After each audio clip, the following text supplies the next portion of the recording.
नमस्कार, स्वागत है आपका ग्राउंड न्यूज नेटवर्क में। हम उपस्थित हैं इस समय पुनीत पाठक जी के साथ, जो यूपी जर्नलिस्ट वेलफेयर एसोसिएशन के जिला अध्यक्ष हैं, और इनका एक ऑडियो जो है सोशल मीडिया पर खूब वायरल हुआ था। आपने देखा होगा, काफी पत्रकार साथियों ने उसे खूब वायरल किया था।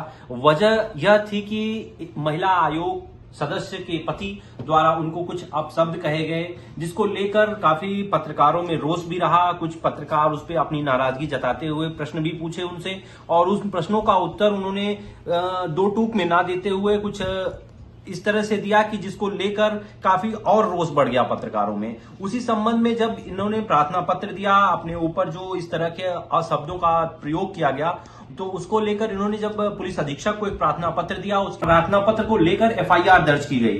तो हम जानते हैं पुनीत जी से क्या है पूरा मसला और किस तरह से उनको इस सफलता मिली। पत्रकार समाज आज क्यों सच बातों को कहने में हिचकता है, सच बातें कहना क्यों आज मुश्किल हो रहा है, तमाम यही बातें होती हैं जो पत्रकार समाज जो है कि कभी न कभी अवहेलना का शिकार होता है। ऐसे में हम पुनीत जी से बातचीत करते हैं और जानते हैं वो पूरा मसला क्या था।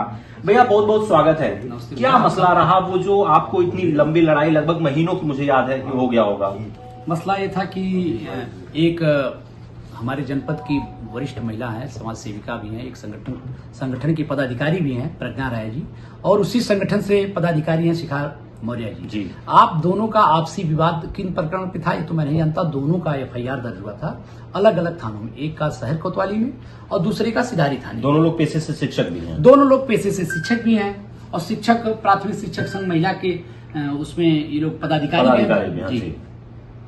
तो इस एफआईआर के बाबत मैं उनसे चाहा कि माननीय सदस्य महोदया का भी महिला आयोग सदस्य की वर्जन से आते थे। हाँ, महिला आयोग सदस्य का मैं चाहा कि इनका भी पक्ष जान लें कि ऐसे में जिले में जब दो महिलाएं आपस में लड़ रही, वो भी संभ्रांत महिलाएं हैं, आपस में विवाद की हुई है, एफआईआर दर्ज हो गया, यहाँ तक मामला आ गया सार्वजनिक पटल पर, और उनको शिखा मौर्य द्वारा प्रतिलिपि भी भेजी गई। तो मैंने चाहा कि भाई एक बार जिले की वरिष्ठ महिला है और महिला आयोग की सदस्य हैं, तो इनका भी पक्ष ले लिया जाए, क्योंकि मामले की पूरी जानकारी इनको थी। और कहीं न कहीं मुझे यह भी संदेश था कि सिधारी थाने पे जो एफआईआर दर्ज हुआ है उसमें महिला आयोग की सदस्य महोदया द्वारा आदेशित किया गया था। मुझे यह भी कहीं कहीं संदेह था, तो मैंने चाहा कि एक बार इनका भी पक्ष जान लिया जाए कि इनके तरफ से क्या कार्रवाई और आप क्या चाहती हैं।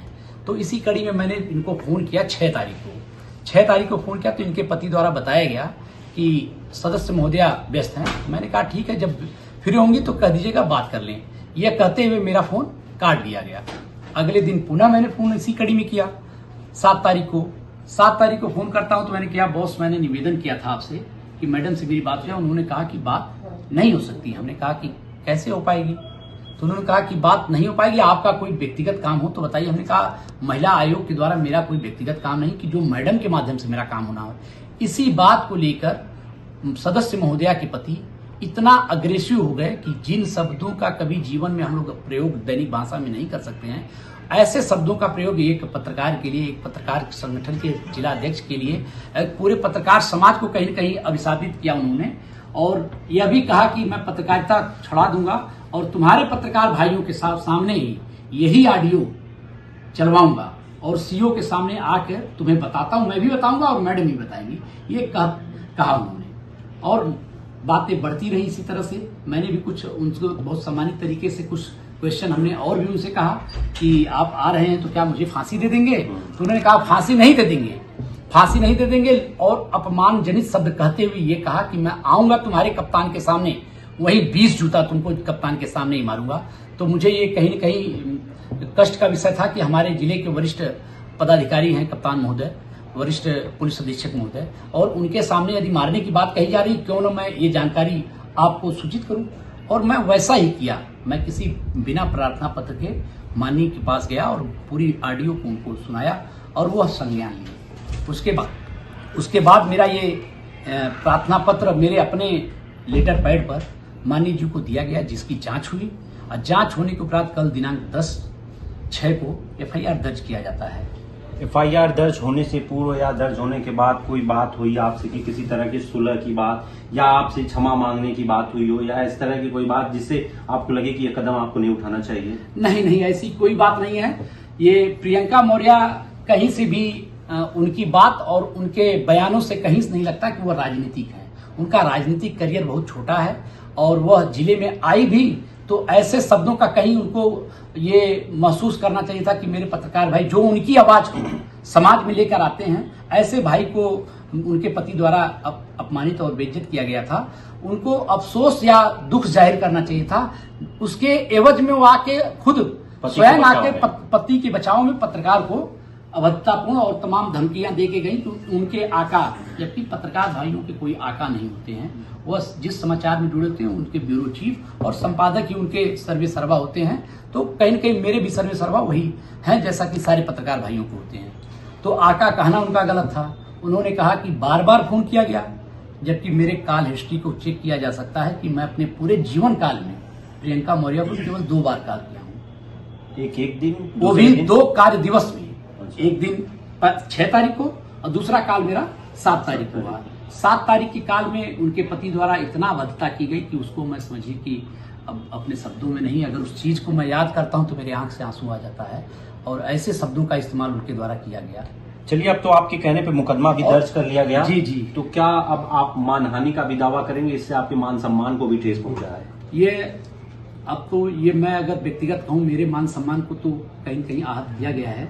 ये पूरे पत्रकार समाज को उन्होंने जिस तरीके से कहा कि पत्रकारिता को मैं तुम्हारी पत्रकारिता छुड़वा दूंगा, और पूरे पत्रकार समाज को कहीं न कहीं ये इंगित करता है कि ऐसे सीन पे पदस्थ लोग अगर इस तरीके का रवैया हमारे पत्रकार समाज में या हम सभी पत्रकार भाइयों को या मुझे व्यक्तिगत इस तरीके का कहते हैं तो ये बड़ा दुख की बात है।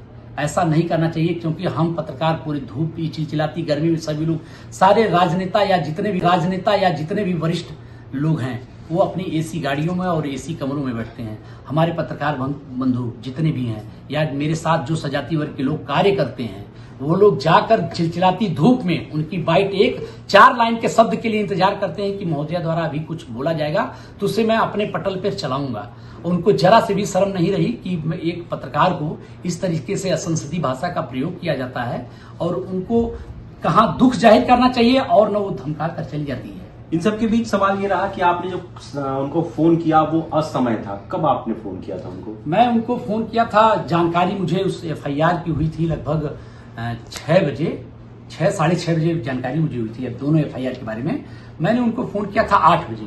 थोड़ा से असमय जरूर हुआ था, लेकिन इतना असमय नहीं था कि किसी को अपमानित किया जाए। लेकिन असमय के बाद भी उनके पति द्वारा कहा गया कि आप अपना मैसेज दीजिए, तो मैंने मैसेज दिया। दोनों दिन 8 बजे जी, दोनों दिन जो आपने फोन किया था? नहीं, ये गलत है। पहले दिन का जो मेरा फोन था उस समय 8 बजे था और उनसे समय मांगा गया, और जब समय नहीं मिला तो दूसरे दिन में 2:22 पर जब हॉट टॉक हुई आपकी, उस समय दिन का समय था और 2:22 लगभग समय हो रहे थे। उस समय मेरे द्वारा कॉल किया गया था। चलिए, तो अब आपका अगला निर्णय क्या होगा? किसी तरह का और एक्शन आपके द्वारा लिया जाएगा कि अब आप संतुष्ट हैं प्रशासन की इस कार्रवाई से? नहीं, प्रशासन की कार्रवाई से हम संतुष्ट भी हैं और कहीं कहीं असंतुष्ट भी हैं। जिस संज्ञेय अपराध में इनका कृत्य था वो तमाम धाराएं जो लगनी चाहिए थी प्रशासन द्वारा वो नहीं लगाई गई हैं, और एक पत्रकार के साथ बिना किसी दबाव के जो FIR दर्ज किया गया उससे मैं प्रशासन को धन्यवाद और संतुष्ट भी हूँ। चलिए, तो आप देख रहे हैं हमसे बातचीत कर रहे थे पुनीत पाठक जी, जिन्होंने पूरा मसला हमको समझाने का प्रयास किया, और आप जानेंगे कि इसमें इन्होंने जो असमय की बात की वो दिन के 2 बजे की बात थी। पहले दिन की घटना रात 8 बजे की थी। इतना भी समय नहीं हो जाता है कि किसी आप सार्वजनिक पद पे बैठे किसी व्यक्ति से बात ना कर सकें, और दूसरे दिन की घटना लगभग दोपहर 2 बजे से 2:30 बजे के बीच की थी, तो यह असमय नहीं कहा जाएगा। अब खैर यह फैसला हम आप पे छोड़ते हैं कि अगर इस तरह से पत्रकारों का उत्पीड़न होता है तो समाज को कौन दिशा और दशा बदलेगा।